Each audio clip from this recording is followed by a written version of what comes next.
안녕하세요. 저는 늦은 나이에 믿기 어려운 기적을 맞게 된 50대 후반의 남성입니다. 위로 누나 둘을 둔 막내 아들이었던 저는 아버지가 일찍 돌아가시면서 어려서부터 집안의 가장 노릇을 해야 했죠. 자식들을 혼자 기르셔야 했던 어머니는 시장 좌판에서 장사를 하시며 저희들을 키우셨습니다. 여자 홀몸으로 자식들 건사하고 남편 없이 사는 게 결코 쉬운 일은 아니었겠지만 어머니는 자식들을 위해 포기하지도 못하고 그렇게 견디셔야 했습니다. 그런 집안의 막내 아들이었던 저는 저만 바라보고 사시는 어머니를 보며 더욱 열심히 살 수밖에 없었죠. 당시만 해도 집안의 기둥은 남자였고 아버지가 없는 저희 집에서 장차 가장 노릇을 해야 할 사람은 가장 어린 저였습니다. 저는 제게 많은 기대를 거시는 어머니를 보며 나름의 책임감을 느껴야만 했죠. 다행히 제 머리가 나쁘진 않았던 건지 공부를 곧잘 하던 저는 가난한 집에서 성공하는 길은 공부밖에 없다는 이유로 코피 터져가며 열심히 공부에 매진을 하게 되었습니다.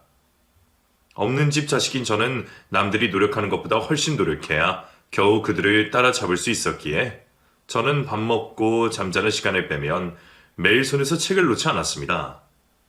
그런 아들 하나 바라보고 사시는 어머니 때문에 저는 바라지도 않는 특별 대우를 받곤 했습니다.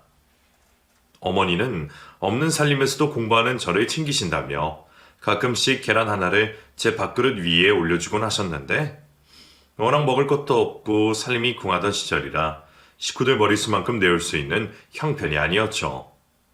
그걸 바라보던 누나들은 말은 못하지만 모두들 계란이 탐이 났을 겁니다. 그런 어쩔 수 없는 차별은 저도 바라던 것이 아니었습니다. 그럴 때마다 저는 누나들은 구경도 못했을 그 계란과 함께 죄책감과 무력감을 같이 삼켜야 했죠. 그렇게 집안의 기대를 걸고 공부를 했던 저는 다행히도 바라던 대학에 들어갈 수 있었습니다. 당시는 대학만 들어가면 성공이 보장되던 시절이라 대학 합격 소식만으로 숨통이 트였지만 누나들을 생각하면 저는 조금도 쉴 수가 없었습니다. 누나들이 공장에 다니며 벌어온 돈으로 학비를 댔던 저는 평생 갚을 수 없는 빚을 지었다 생각했습니다. 누나들은 힘든 집안 사정 탓에 대학 공부를 포기할 수밖에 없었고 막내 동생을 위해 희생을 해야 했죠. 그래서 저는 좋은 회사에 취직하고 성공해서 누나들과 어머니의 희생을 갚아드리는 것이 제 인생의 목표일 수밖에 없었습니다. 저는 결국 대기업에 입사를 하게 되었고 그때부터 저희 집안 형편도 조금씩 나아지리라 생각했습니다. 그렇게 회사에 갓 입사를 했던 저는 우리 가족의 탈출구가 되어준 회사에 뼈를 묻겠다 다짐했습니다. 잘릴 때 잘리더라도 절대 내 발로 회사를 나가는 일은 없을 거라며 젊은 시절의 패기로 정말로 회사 생활을 열심히 했습니다. 두툼한 월급 봉투를 받으시고 웃으시는 어머니를 보면 저도 더없이 행복해지곤 했죠. 하지만 나아진 살림에 마음까지 들떴던 건지 저는 회사 생활만 열심히 하겠다는 다짐을 잊은 채 다른 바람이 들었습니다. 아직 회사 연차가 얼마 되지도 않았던 제가 회사에서 눈이 맞아 사내 연애를 하게 되었네요. 젊은 남녀가 연애하는 게 죄는 아니라지만 저는 그럴 여력이 없는 사람이었습니다. 이제 돈 벌기 시작한 지 얼마나 되었다고 연애 같은 것에 관심을 두어서는 안 될 일이었죠. 그래도 연애를 하는 동안은 무척 행복했습니다. 그동안 공부만 했기에 데이트는커녕 또래들과 어울려 다니는 일도 드물었으니까요. 영화관 데이트며 커피숍을 다니면서 저는 저 혼자 모르고 살았던 별천지 세계에 가 있는 듯한 기분을 느꼈습니다. 하지만 그렇게 좋은 곳을 누릴 때마다 한편으로는 늘 가족들 생각이 떠나질 않았습니다. 내가 이 자리에서 사람 구실하고 있는 것이 전부 가족들 때문인데 내가 그런 가족들을 뒤로 한 채 이런 호사를 누려도 되는 건지 저는 늘 딜레마에 빠질 수밖에 없었죠. 하지만 행복은 달콤한 것이었습니다. 데이트를 즐기고 그녀와 있을 때면 저는 가족 생각도 뒤로 하고 그 순간을 즐길 수밖에 없었죠. 제게 다정하고 친절한 그녀가 참 좋았습니다. 가난한 집 아들인 나와 달리 여유 있는 집안에서 자라서 보고 배운 것이 많은 그녀는 고급스러운 취향부터가 촌스러운 좋아하는 다른 사람이었어요. 늘 좋은 향기를 내며 우아한 그녀가 저는 좋았습니다. 그렇게 연애를 하며 저도 언젠가는 그녀와 결혼을 할 거라 생각했죠.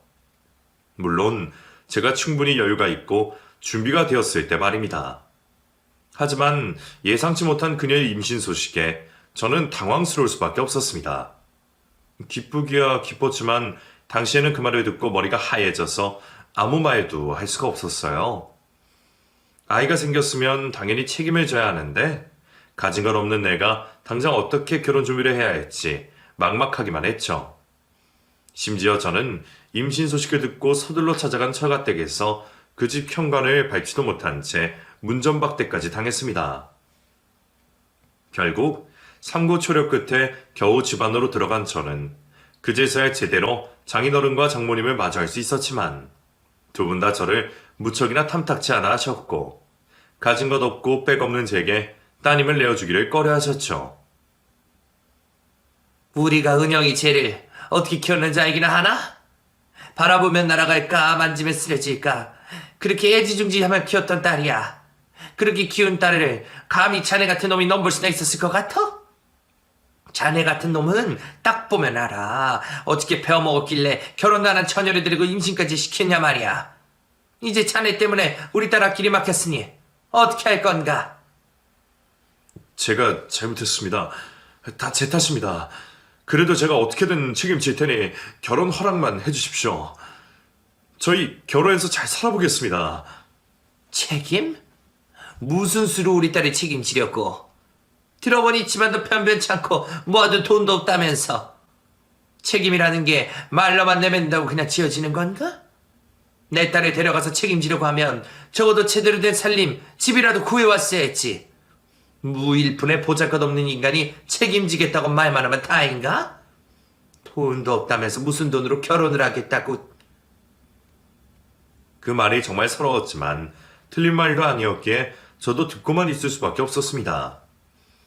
가난한 탓에 서러움을 겪은 일이 그전에도 수없이 많았지만 나이 먹어서도 돈 때문에 그런 무력감을 느껴야 한다는 게 참 서러운 일이었습니다. 하지만 제가 저지른 일이었기에 저는 귀한 집 따님의 넘은 대가를 톡톡히 치러야 했습니다. 그동안 돈은 전부 집에 가져다 드려 집을 해갈 수 없었던 제게 장인어른께서는 처가살이를 하라 말씀하셨습니다. 결국 다른 방법이 없었던 저는 그렇게 처가살이를 시작하게 되었죠. 결혼식에서부터 제 입김은 들어가지 않는 걸 보고 마음을 먹고 있었지만 저도 제 결혼 생활이 그렇게 고달플 줄은 몰랐습니다. 아무리 제가 탐탁치 않은 사이라 해도 이제 한 식구가 되고 가족이 된 사이에 장인 장모님도 저의 좋은 면을 봐주시지 않을까 하는 기대가 있었습니다. 저도 그 집에서 기죽어 살며 그분들 성에 차는 사이가 되려 무던히 노력했습니다. 그래서 제가 한참 모자라더라도 노력하는 모습 정도는 인정해 주시지 않을까 생각했죠. 하지만 저는 그 집에서 단 한 번도 인정을 받거나 사람 취급을 받을 수 없었습니다. 저도 제가 불평불만할 처지가 아니라는 건 알고 있었기에 어떻게든 참아보려 했지만 그 집 식구들은 참 너무할 정도로 나오더군요. 자네는 걸신이라도 들렸나? 밥을 왜 이리 급히 먹어? 아무리 없이 살아서 식탐이 있다고 하지만 같이 먹는 다른 사람 생각도 해줘야지. 자네 먹는 꼴 보고 있으니 내 입맛까지 탈환하려 그러는데 자네는 정말 다른 사람 생각은 안 하나? 죄송합니다. 제가 어제 늦게 들어와서 저녁을 챙겨 먹지 못해서요. 허기가 져서 그랬나 봅니다. 그러게 식사 시간 늦지 않게 제때제때 들어와서 같이 먹든가. 다른 식구들 다 먹고 정리까지 끝났는데 그때 와서 밥을 찾으면 어떻게 하나? 다음부터 그럴 거면 차라리 밖에서 먹고 들어오게. 그러게 당신은 뭐 한다고 그렇게 늦었어. 너무 늦게 다니지 말라니까. 회사 일로 야근하느라 그랬지. 핑계도 참 좋네. 그 회사 일은 자네 혼자 다 하는 건가? 은영이는 회사 생활 안 해봤어? 우리 딸은 그 회사 다니면서 야근한 게 손에 꼽는데 박서방 자네는 픽하면 야근이다 회식이다 매번 늦는 거 보면 아주 상전이야.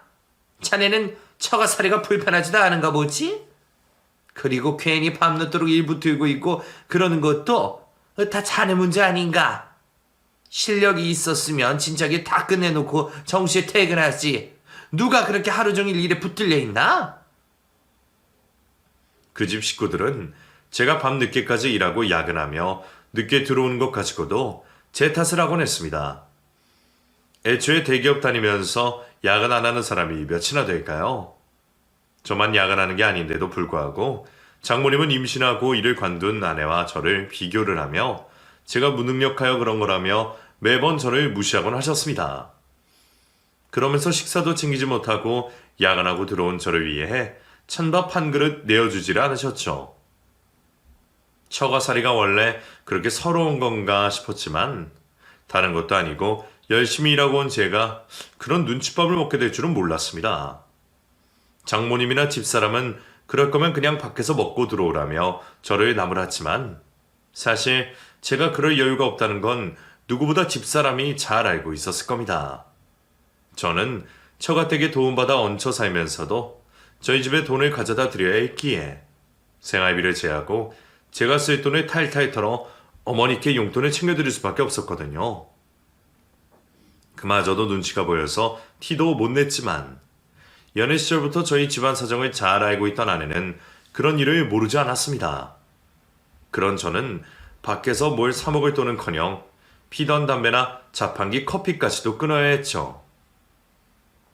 그래서 겨우 차비만 들고 다니며 정말 쪼들려 살았던 저였는데 아내는 그런 저를 안타까워하고 보듬어 주기는커녕 저를 한심하고 비참한 사람처럼 만들기 일쑤였습니다. 당신 또 그거 있게? 그거 좀 버리라고 내가 몇 번이나 말했어. 왜? 새 것 같은데 아직 한참 더 입을 수 있어. 뭐가 새 것 같아. 누가 봐도 거지 발싸개 같아. 그럼 푼돈 아끼지 말고 쓸 때는 좀 써. 당신이 워낙 없이 살았다는 건 알지만 언제까지 그렇게 궁상맞게 살 거야? 팬티에 양말까지 꿰매시는 당신 보면 정말 창피해 죽겠어. 빨래할 때마다 엄마 표정이 어떠신지 알아? 궁상 떨려면 혼자 그렇지 꼭 내 체면까지 이렇게 구겨야겠어? 장모님이나 장인어른이 저를 욕보이시는 건 처음부터 그랬기에 매번 속이 상해도 그러려니 할 수 있었지만 그래도 내 편일 거라 생각했던 아내에게 그런 말을 듣게 되는 건 정말 설명할 수 없을 정도로 비참하고 괴로운 일이었습니다. 보이는 게 전부가 아니라던 사람이 이제는 제가 달아빠진 속옷을 입는다고 구박을 하고 있네요. 연애할 적에는 가난한 집안에서 자라 대기업까지 들어온 저를 대단하다며 추켜 세워주던 사람이 몇 년 사이에 그렇게나 바뀔 수 있는 건지 몰랐습니다. 그리고 그런 아내는 시간이 지날수록 더욱더 처가 식구들을 닮아갔습니다. 가난한 집 아들이라 처가살이하는 저를 한심하게 생각하고 그런 제 돈을 받아 생활하시는 저희 식구들을 빈대 취급하시던 장모님은 저희 어머니를 사돈으로 대우하신 적이 한 번도 없었습니다. 자식들 결혼시킨다고 만나셨을 때부터 장모님은 마치 저희 어머니를 자기네 집 일해주시는 도우머니 아주머니 정도로 생각하는 듯 했죠. 그래도 장모님이야 저희 어머니를 뵐 일이 없으니 제가 그 꼴을 볼 일도 별로 없었습니다. 그래서 제가 욕바지가 돼도 참을 수가 있었죠. 하지만 그런 장모님을 닮아가는 아내를 볼 때는 정말 피가 끓어오르는 기분이었습니다. 가난한 시댁이라 며느리 노릇할 생각은 당연히 없고 저희 어머니를 시어머니 취급도 안 하는 집사람을 볼 때마다 저희는 부부싸움을 할 수밖에 없었습니다. 당신 정말 너무한 거 아니야? 그래도 명절인데 우리 집에도 찾아뵙고 인사 정도는 드려야지. 됐어. 나 피곤하다니까. 가봤자 우리 어머니가 당신한테 뭐 시키기나 하셔? 그냥 앉아서 밥 먹고 인사만 하고 오자. 이번에도 나 혼자 가면 어머니가 얼마나 속상하시겠어. 재훈이도 보여드려야지. 싫다는데 자꾸 왜 그래? 그리고 당신네 집 좁고 더러워서 애를 그런 데를 어떻게 데리고 가? 사람을 무시해도 유분수지. 가난해가지고 조롱을 하다니. 그런 아내의 속내를 점점 알게 되면서부터는 저도 사람을 잘못 보고 결혼을 잘못했다는 생각이 들 수밖에 없었죠. 하지만 이미 자식까지 낳아 가정을 꾸린 상황에 이혼은 어려운 일이었습니다. 그래서 어떻게든 참아보려 했는데 결국 그런 제 인내심을 바닥내는 일이 벌어지고 말았네요. 그날은 제 생일날이었습니다. 시댁은 도통 가기 싫어하는 집사람 때문에 저는 결혼한 후로 몇 년째 생일을 처가에서 보내야 했습니다. 그렇다고 처가 식구들이 챙겨주시는 건 아니었지만 생일이라고 집에 가보겠다며 유세를 부릴 수가 없었거든요. 그런 아들을 안타까워하시던 어머니께서 그날은 참지 못하시겠던지 저녁상에 올리라며 직접 음식들을 해오셨던 모양입니다. 돈도 없으실 텐데 고기 산적에 생선에 바리바리 챙겨오신 어머니를 떠올리면 감사할 일이었죠. 그런데 그런 어머니를 집사람이 문전박대를 했습니다. 먼 길 오셨으니 들어와서 차라도 한잔하라는 말도 없이 저희 어머니를 불청객 취급하며 들고 오신 음식까지 다시 돌려보냈다 하더군요. 그 얘기를 누나에게서 전해 들은 저는 그런 꼴을 당하고 돌아가셔야 했던 어머니를 떠올리며 가슴이 찢어질 수밖에 없었습니다. 내가 진짜 웬만하면 네 입장 생각해서 이런 얘기 안 하려고 그랬는데 올케 정말 해도 너무한 것 아니니? 올케가 우리 엄마 무시하는 건 알았지만 이건 정말 아니지. 어떻게 자기 남편 생일이라고 음식해가지고 시어머니를 그 자리에서 돌려보낼 수가 있어. 거기까지 간 엄마한테 물 한 잔 내어주지도 않고 자기네 식구들은 그런 거 안 먹는다면서 도로 들고 가라고 그랬단다. 아들 챙겨 먹고 싶으면 집에 데려가서 먹이라고 말이야. 그게 시어머니한테 할 소리니? 누나가 제게 전한 이야기에 저는 큰 충격을 받았고 어떻게든 참으며 살던 저도 그날은 더 이상 참을 수가 없었어요. 당신, 아까 우리 어머니 오셨는데 돌려보냈다며?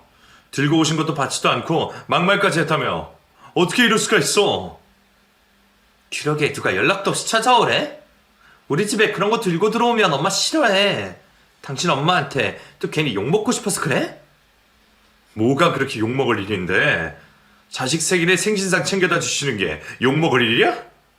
그게 아니라 거지 같은 집구석에서 추리한 우리 엄마가 직접 음식해온 걸 받기 싫어서 그런 게 아니고 당신 이럴 거면 나랑 결혼 왜 했냐? 사람을 비참하게 만드는 것도 정도가 있지. 어떻게 어머니한테 그럴 수가 있어? 그래서 지금 당신 나한테 화내는 거야? 미쳤어? 집에 부모님 다 계신데 이러는 거 갈 때까지 가보겠다 이런 거야? 그래, 나 미쳤다. 아니, 미치겠다. 내가 아무리 볼품없더라도 내 식구들까지 이런 걸 당하게 하면서 살지는 못하겠다. 대체 내가 얼마나 참고 우리 식구들이 무슨 수모까지 당해야 하는 거야? 화내야 할 사람은 오히려 나야.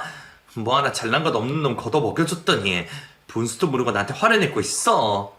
그래, 나도 당신이랑 못 살겠으니까 우리 당장 이혼해. 저는 아이 생각에 이혼 얘기는 차마 하지 못했지만 아내는 제가 화를 냈다는 이유로 이혼을 요구했습니다.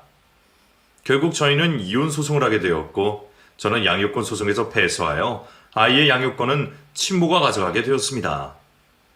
저도 아들을 무척이나 사랑했기에 꼭 양육권을 받고 싶었지만 아직 한국 사회에서는 부성애보다는 모성애를 인정해주는 분위기였습니다. 더군다나 집사람은 경제력 있는 든든한 외가가 있었기에 법정에서는 아빠보다는 엄마가 아이를 잘 키울 거라고 생각했던 모양입니다. 아쉽게 양육권은 집사람이 가져갔지만 저는 아이라도 보여달라고 사정을 했습니다. 한 달에 한 번만이라도 만나야 저도 아이와 추억을 쌓을 수 있을 테니까요. 하지만 전처는 그마저도 들어주지 않았습니다. 그리고는 아예 저를 아이와 떼어놓으려 작정을 하려는 듯 이혼을 하자마자 해외 이민을 결정했더군요. 이민이라니, 그럼 나는 재훈이를 어떻게 만나라고? 그거야 당신이 알아서 할 일이지. 우리가 헤어진 마당에 내가 당신 입장까지 신경 써줘야겠어? 정말 뻔뻔하다 뻔뻔해. 내가 누구 때문에 이민을 가는 건데 당신 때문이잖아. 한국 사회에서 여자가 이혼하고 혼자 자식 키우는 게 얼마나 힘든 일인지 알아? 나야 그렇다 쳐도 어린애는 무슨 잘못이야. 우리 재훈이 그런 편견 겪지 않게 하려고 이민 가는 거야. 전처는 또 제 핑계를 대면서 이혼 여론은 한국에서 살지 못하겠다며 학교도 들어가지 않은 어린아이를 데리고 이민을 떠났습니다. 저도 그 말에는 부정을 하지 못했기에 전처의 이민을 막을 수도 없었지만 어떻게든 아들을 찾아갈 테니 연락이라도 달라는 제 사정 역시 전처에게는 받아들여지지 않았습니다. 그렇게 전처는 해외로 떠나자마자 저와 연락을 끊어버렸고 그 후로 저는 전처와 아들에게 연락을 할 수도 그들이 어떻게 사는지도 알 수 없었습니다. 어린 아들의 소식이 너무나 그리웠지만 그때는 저로서도 방법이 없었어요.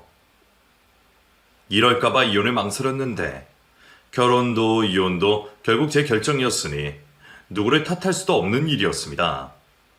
그래도 다행인 것은 그 집 식구들이 저희 아들은 무척이나 아꼈기에 아들의 신변에 위험이 있을 리는 없다는 것이었죠. 가난 때문에 사람을 개무시할 정도로 돈도 많은 집이었으니 어디 가서 지내든 걱정은 없을 듯 했습니다. 어쩌면 아들도 그곳에서는 싸우는 부모도 없이 더없이 행복할지도 모른다고 생각했죠. 제게는 불행이었지만 아들에게는 다행이라 생각할 수밖에 없었습니다. 그 후로 저는 아들을 그리워하며 제 삶을 살아가는 수밖에 없었죠. 그래도 다행히 처참하게 끝나버린 제 결혼 생활과 달리 저희 회사 생활은 무사히 이어질 수 있었습니다. 그동안 밥도 못 먹고 야근에 실내렸던 보람이 있었는지 저는 수많은 위기들을 비껴가며 회사에 붙어 있을 수 있었어요. 처음 입사했을 때 그 회사에 뼈를 묻겠다는 다짐처럼 말이죠. 승진도 누락되지 않고 계속 이대로만 한다면 저도 노후에는 아무 걱정 없이 지낼 수 있지 않을까 생각했습니다. 이혼을 하고 아들을 보지 못하게 된 것은 정말 뼈저리게 아픈 일이었지만 그것만 뺀다면 마음은 정말 편했습니다. 그동안 처가살이를 어떻게 했을까 싶을 정도로 안정적인 삶이었죠. 이제는 내가 번 돈으로 다른 식구 눈치 볼 것 없이 내 가족을 챙기면 되었기에 저는 남은 인생 동안은 재혼 생각도 없이 어머니만 잘 모시며 살겠다고 다짐을 했었습니다. 어머니는 제가 혼자 지내는 것이 못내 아쉽고 걱정이신 듯 했지만 전처에게 당할 만큼 당했던 저로서는 새 인연을 찾는 것은 어려운 일이었어요. 게다가 지금은 아들과 떨어져 있지만 나중에는 반드시 다시 만날 수 있을 거라 생각하며 아들이 자라서 저를 찾아올 그날을 기다리며 혼자를 자처했습니다. 차라리 혼자인 게 편했던 저로서는 나쁠 것 없는 인생이었어요. 시집간 누나들 대신 혼자 어머니 모시면서 열심히 벌은 돈은 차곡차곡 모아두고 그동안 고생하셨던 어머니 호강시켜드리는 게 제 인생의 낙이었습니다. 그렇게 지내다 보니 이혼하고 어느새 20년이라는 세월이 지났네요. 이혼할 때 30대였던 저는 이제 50대 중년이 되었고 평생 모실 거라 생각했던 어머니도 몇 해 전 아버님 곁으로 떠나셨죠. 그래도 80 넘게 사셨으면 호상일 텐데도 고생만 하시다 가신 어머니를 생각하면 아쉽기만 했습니다. 그래도 더 늦기 전에 해외여행도 보내드리고 좋은 물건도 안겨드려 본 것이 참 다행이었습니다. 이혼한 뒤로는 어머니만 바라보고 살았던 저였기에 어머니가 떠나시고 나니 제가 갈피를 못 잡겠더군요. 이제는 뭘 위해 살아야 하는지 막막할 정도로 갑자기 외로움이 몰려왔습니다. 그 사이 장성했을 아들 소식이 궁금해 찾아보기도 했지만 꽁꽁 숨어버린 것처럼 소식이 없는 아들 때문에 저는 속만 태우고 있을 뿐이었어요. 내가 같은 회사에 다니고 있으니 그쪽에서 나를 찾으려면 못 찾을 리 없을 텐데도 여태 연락이 없는 것을 보면서 저는 아들이 나를 찾을 생각이 없는 거라 여겼습니다. 너무 어릴 적에 떨어져서 이제는 남보다 못한 아버지를 굳이 찾을 이유가 없을지도 모르겠다 싶었죠. 죽기 전에 아들 모습 한 번만 봤으면 좋겠다 싶었던 저는 꿈속에서만 만날 뿐이었습니다. 그렇게 그립고 외로움이 커져서 그런지 전혀 재혼 생각이 없던 저도 어느새 마음이 바뀌었습니다. 그리고 그 즈음 알게 지내던 사람과 가까워질 계기가 생겼었죠. 저희 집 근처에서 찻집을 운영하던 미숙 씨는 저보다 한참 어린 40대였지만 저와 통하는 게 많은 사람이었습니다. 제가 종종 혼자 찻집에 가면 곁에 와서 제 말동무를 해주며 대화도 썩 잘 통했어요. 그렇게 몇 년째 좋은 오빠 동생 사이를 유지하고 있었지만 거기까지라 생각했습니다. 제가 이 나이에 무슨 연애냐, 재혼을 꿈꾸기는 어려웠으니까요. 하지만 미숙 씨는 저보다 적극적이었습니다. 결국 저희는 천천히 연을 맺어 가게 되었고, 힘들 때나 기쁠 때나 서로를 의지하며 지내기를 약속하게 되었습니다. 미숙 씨도 오래전 사별을 하고 외로운 사람이었고, 저도 긴 세월 혼자였기에 저희 둘은 연애보다는 결혼을 바라보고 있었어요.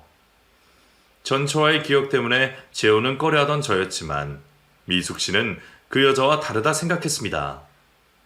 이 나이에도 이렇게 배려심 많고 착한 사람이라면 앞으로 남은 세월 서로 의지하며 나이 들어가는 것도 좋지 않을까 생각했죠. 둘 다 적지 않은 나이였기에 결혼식이 부담이었던 저희는 결혼식 없이 살림을 합치기로 했습니다. 어머니가 계실 적만 하더라도 재혼은 절대 생각 없다며 손살에 치던 저였는데 말이죠. 저도 뒤늦게 외롭다고 짝을 찾는 제가 한심하기도 했지만 저도 행복해지고 싶은 마음이 있었기에 늦게 찾아온 그 행복을 놓치고 싶지 않았습니다. 그리고 저를 그렇게 행복하게 만들어준 아내에게 많은 것을 해주고만 싶었죠. 그래서 그동안 모아둔 돈으로 같이 살 집도 구하고 그녀가 원하는 대로 해주고 싶었습니다. 사고 쳐서 급히 결혼 준비를 해야 했던 그 시절을 생각하면 제가 어렵지 않게 신혼집을 얻은 것이 참 감지덕지할 정도였습니다. 그렇게 신혼집에 입주하기로 하며 이사를 하던 날이었습니다. 비싼 집에 비싼 가구 들여간다고 기대가 많던 아내는 이삿짐 센터 역시 신경 써서 준비했습니다. 혹시나 비싼 물건들 상하면 안 된다고 돈을 2배로 더 주고 부른 이삿짐 센터였죠. 유난이라 싶기는 했지만 돈을 쓴 만큼 걱정은 덜겠다 싶었는데 그 일로 문제가 생길 줄은 몰랐습니다. 아내가 큰 소리 내기에 무슨 일인가 싶어 뛰어갔더니 아내가 그 자리에서 이삿짐 센터 기사의 뺨을 때리고 있더군요. 그 광경에 너무 놀란 저는 또 손을 올리려는 아내를 말릴 수밖에 없었습니다. 당신 지금 뭐 하는 거야?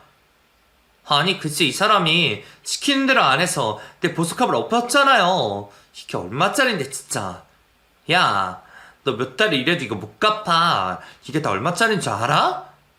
이럴 거면 내가 뭐하러 비싼 돈 더 주고 니들을 부르냐고. 돈 쓴 만큼 일을 해야 할 거 아니야. 보석을 깨트린 것도 아니고 고작 보석함을 엎었다는 이유로 사람의 뺨을 때렸다는 아내의 모습이 저는 낯설기만 했습니다. 그동안 찻집 장사하면서 진상 고객들 앞에서도 정중히 타이르며 달래던 사람이 한참 어려 자식벌 돼 보이는 사람들에게 갑질을 하니 말이에요. 그래도 사람을 때리면 어떡해. 보석이 상한 것도 아니고 이 정도는 그냥 넘어갈 수 있잖아. 그건 모르는 거지. 이러다가 나중에 문제 생기면 어떡해요? 그럼 내가 다시 사줄게. 이 사람도 실수한 것 같은데 너무하잖아. 미안해요. 이 사람이 이사일로 신경을 많이 써서 예민해서 그래요. 많이 놀랐죠? 혹시 다친 곳 있으면 같이 병원이라도 갈까요? 하필이면 우리 아들 정도 나이 되어 보이는 젊은 청년을 보니 잊은 아들 생각이 나서 괜히 더 안타까울 수밖에 없었습니다. 걱정되는 마음에 맞은 곳을 살피던 저는 순간 놀랄 수밖에 없었습니다. 그 청년의 특이한 귀 모양이 저희 아들과 너무 똑같았거든요. 저희 집안 내력으로 희한하게 말려있는 귀 모양은 아들과 저의 공통점이었습니다. 그 귀를 보니 당연히 아들 생각이 날 수밖에 없었고 그제서야 청년의 얼굴을 유심히 살피게 된 저는 당연한 의심을 할 수밖에 없었어요. 재훈아? 너 혹시 재훈이니? 박재훈? 저를 아세요? 저를 어떻게 아시는 거죠? 놀랍게도 저희 아들과 얼굴의 이름까지 똑같은 그 청년은 진짜 제 아들이 맞았습니다. 어릴 적 기억이 얼핏한지 저를 또렷이 기억하진 못하지만 제가 불러주던 노래와 추억을 기억하는 것이 제 아들이 분명했죠. 우연한 자리에서 다시 마주한 저희는 서로를 끌어안고 한참을 울부짖을 수밖에 없었습니다. 아버지, 정말 뵙고 싶었어요. 엄마는 아버지가 돌아가셨다고 그래서 저는 정말 그런 줄 알았는데 이렇게 살아계신 모습 보게 돼서 정말 기뻐요. 나도 기쁘구나. 내가 그동안 너를 얼마나 찾았는지 모를 거야. 너희 엄마가 이혼하자마자 너를 데리고 해외로 나가버렸는데 제발 연락만 해달라는 내 청을 무시하고 나랑 연락을 아주 끊어버렸거든. 그 후로 혹시나 네가 나를 찾아올까봐 네 수치가 한참 기다렸는데 설마 너희 엄마가 거짓말을 했을 줄은 몰랐구나. 전처의 못된 신부가 변하지 않았던 건지 전처는 저 아들을 갈라놓고 심지어는 아들에게 제가 죽었다고 거짓말까지 했더군요. 그래서 아들은 여태 제가 죽은 줄만 알고 찾을 생각도 못했답니다. 덕분에 이렇게 우연처럼 만나서 정말 다행인 일이었지만 저는 외국에서 잘 지내고 있을 줄 알았던 아들이 왜 한국에서 이삿짐을 나르며 고생을 하고 있는지 이해를 할 수 없었습니다. 그런데 너 어쩌다 한국에 있니? 이 이름 뭐고? 언제부터 한국에서 지냈던 거야? 한국에 들어온 지는 몇 년 됐어요. 학교 다니다가 집안 사정이 안 좋아져서 학업을 그만둬야 했거든요. 세월이 많이 흐른 만큼 그 집 사정도 예전 같지는 않았던 모양입니다. 이혼한 딸 자식 때문에 이민까지 결정하셨던 장인 장모는 이민을 떠나 그곳에서 사업을 하셨지만 사업 수완이 별로 좋지 않아 결과는 그리 좋지 않았던 것 같았습니다. 하는 가게마다 적자를 내며 문을 닫아야 했지만 그래도 한동안은 돈 걱정 없이 지낼 수 있었던 모양입니다. 하지만 그분들도 나이가 드시고 기력이 쇠해지면서 더 이상 경제활동이 어려웠고 그런 부모님만 바라보고 살던 아내가 대신 사업을 건드렸다가 큰 손해를 보고 집이 많이 기울게 되었나 봅니다. 그 덕에 아들은 비싼 학비를 감당하지 못하고 휴학을 해야 했고 영어 강사라도 하며 돈을 벌어보겠다며 한국에서 지내고 있었다고 했죠. 근데 그것도 쉽지는 않더라고요. 일자리 구하는 것도 어렵고 다들 한국인보다는 외국인 선생님을 선호했어요. 그래서 평일에는 파트타임으로 학원 다니고 주말에는 이삿짐 나르면서 생활비 벌고 있어요. 엄마는 연락 끊긴 지 오래돼서 소식을 모르고 이제 돌아갈 곳이 없어서 그냥 한국에서 혼자 지내고 있었어요.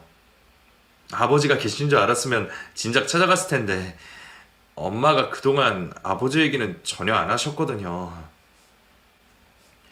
참 무책임한 여자였습니다. 자기 사정이 어려워지면 자식마저 모른 채 하는 건지 한국에서 고생하는 아들과 연락도 끊고 지금은 어디서 어떻게 지내는지도 모른다 하더군요. 잘 사는 줄만 알았던 아들이 혼자 연고도 없이 고생을 하며 지냈을 것을 생각하니 그런 소식을 몰랐던 제가 한심스러울 정도였죠.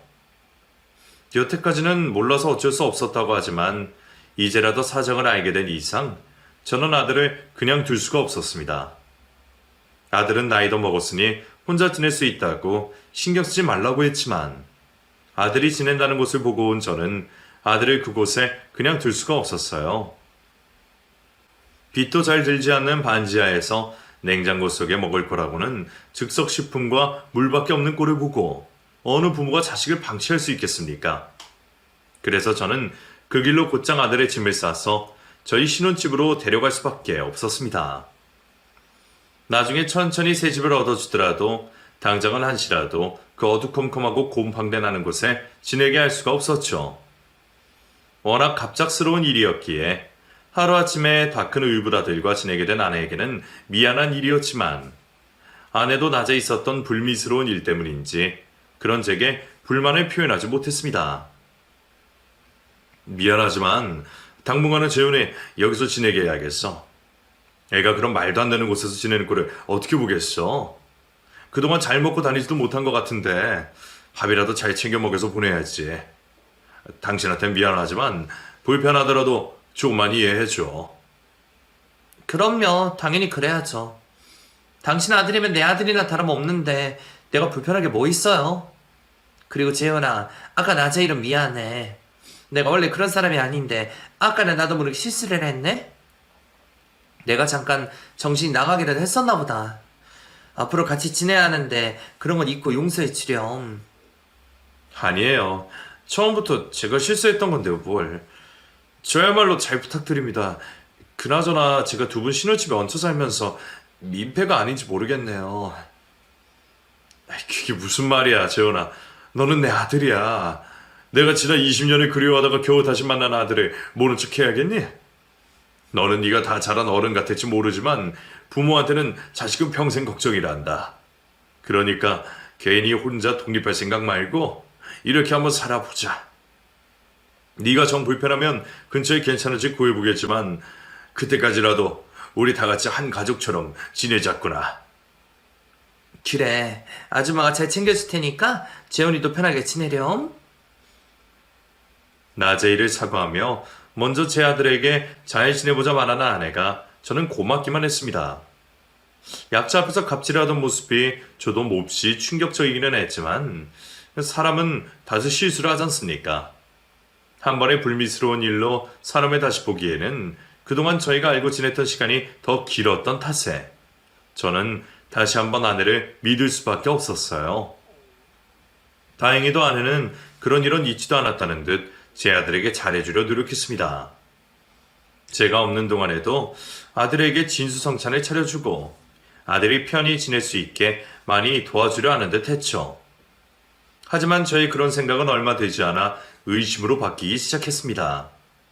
처음에는 재훈이에게 잘해주려 하는 듯 했던 아내의 태도가 점점 수상해졌습니다. 저도 눈칫밥을 적지 않게 먹어봐서 그런지 숨기려고 해도 묘한 그 분위기를 알아차릴 수밖에 없었거든요. 분명 내 앞에서는 먼저 제 아들을 챙기려는 듯 했지만 제가 없을 때는 무슨 일이 있을지 모르는 일이었습니다. 거기다가 갑자기 혼인신고를 서두르자며 전에 없이 재촉을 하고 50이 다 되어가는 나이에 늦둥이 아이를 낳자는 아내의 모습에 저는 그런 아내를 더 수상하게 생각할 수밖에 없었습니다. 그래서 결국 집안에 몰래 녹음기와 카메라를 숨겨두고 아내의 진심을 확인해 보기로 했죠. 정말 제가 오해를 하는 거라면 미안한 일이었지만 전철을 겪었던 저로서는 그런 의심이 당연할 수밖에 없었습니다. 그래도 설마 모든 여자가 이기적이었던 것은 아닐 거라며 저는 아내를 믿고 싶었습니다. 누구에게나 친절하던 그녀를 말이죠. 하지만 저의 기대와 달리 아내의 본심은 달랐습니다. 이제 나도 호강 좀 하고 사나 했더니 어디서 객식호가 흘러들어와서 말이야. 세상에, 그 거렁뱅이 같은 놈의 아들일지 누가 알았겠어? 친서검사까지 했는데 확실해. 이럴 줄 알았으면 그때 참았어야 하는데 내가 내 무덤을 팠지 뭐. 누군가와 통화를 하는지 제 아들의 뒷말하는 아내의 모습은 정말 낯선 모습이었습니다. 내 앞에서는 나보다 먼저 아들 걱정을 하는 듯하며 보약이라도 사먹이겠다 하더니 이중인격이 아닐까 싶을 정도로 나의 것에 반응해 저는 화를 낼 생각도 하지 못했습니다. 아무튼 그놈을 먼저 쫓아내든지 내 걸로 둘째를 낳아서 관심을 돌리든지 해야지. 이대로 가다가는 내 목숨 못 챙기고 그놈한테 다 돌아가게 생겼어. 지금도 걔한테 집을 해주니 늦게라도 공부를 시키니 별소리 다 하던데 내가 이 나이에 전처자식이랑 돈 나눠먹게 생겼어? 그제서야 아내의 진심을 알게 된 저는 큰 실망과 배신을 느끼며 제 스스로 마음의 준비를 할 수밖에 없었습니다. 분명 아들이 나타나기 전까지는 아무 문제 없던 저희였지만 제가 아무리 그 여자를 사랑한다 해도 저는 제 아들이 우선일 수밖에 없었습니다. 20년 세월 아들에게 못해줬던 것을 생각하더라도 앞으로 20년은 아들을 위해 살 수밖에 없으니까요. 이럴 줄 알고 혼인신고를 미뤘던 건 아니지만 신중하게 하려고 서류 작업을 천천히 했던 것이 천만다행이었습니다. 덕분에 이혼 소송도 할 필요 없고 집도 제 명의였기에 그 여자만 조용히 집에서 나가주면 될 일이었어요. 당신이 무슨 생각하는지 나 다 들었어. 내 앞에서는 천사인 척 가면을 쓰고 뒤에서는 어떻게든 내 아들이 내쫓을 생각만 하고 있었던 게 참 기가 막히네. 나도 내 아들한테 해코지 하려는 여자라고 못 사니까 내 아들 내쫓을 생각 말고 당신이 나가. 철민씨, 내가 잘못했어요. 나도 진심은 아니었어. 그냥 좀 속이 상하니까 그래서 그런 거지. 내가 설마 정말 당신 아들이 미워서 그랬겠어? 한 번은 실수를 하지만 나도 두 번은 못 넘어가. 당신이 재훈이 뺨 때렸을 때 나는 이미 마지막 기회를 준 거야. 그걸 놓친 건 당신이고 이삿짐 센터 불렀으니 바로 나가주면 좋겠어. 그 여자는 어떻게든 제 마음을 돌리겠다며 바지가랑이를 붙잡고 설득하려 했지만 이미 마음을 굳힌 제가 아들을 두고 그 여자를 택할 리는 없었습니다. 결국 저는 그 여자를 집에서 내보내고 아들과 계속 그 집에서 지내기로 마음 먹었습니다. 저 혼자 살기에는 광하게 좋은 집이라 만약 혼자였더라면 처분을 했겠지만 이제는 같이 살 아들이 있으니 아들과 함께 살 집으로는 비싼 집값도 아깝지가 않네요. 신혼집으로 얻었던 집에서 결국 제 아들과 지내게 된 것을 보니 결국 제 인생에 처복은 없었던 모양입니다. 그래도 그런 우연으로 다시 아들을 만난 것을 보면 제가 자식복은 있는 게 아닐까요? 어쩌면 제가 재혼을 하려 했던 것이 전부 아들을 만나기 위했던 건지도 모르겠네요. 그렇게 어렵게 만난 아들과 다시는 떨어질 생각이 없기에 저는 앞으로 아들과 함께 행복하게 지낼 생각입니다. 그동안 나누지 못했던 부자간의 정도 나누고 아이가 하고 싶다는 건 전부 해주고 이 아이가 결혼을 하고 가정을 꾸리는 것도 옆에서 쭉 지켜보고 싶네요. 여러분들도 그런 저희 부자의 행복을 빌어주시기를 바라며 제 이야기를 여기서 마치겠습니다. 감사합니다.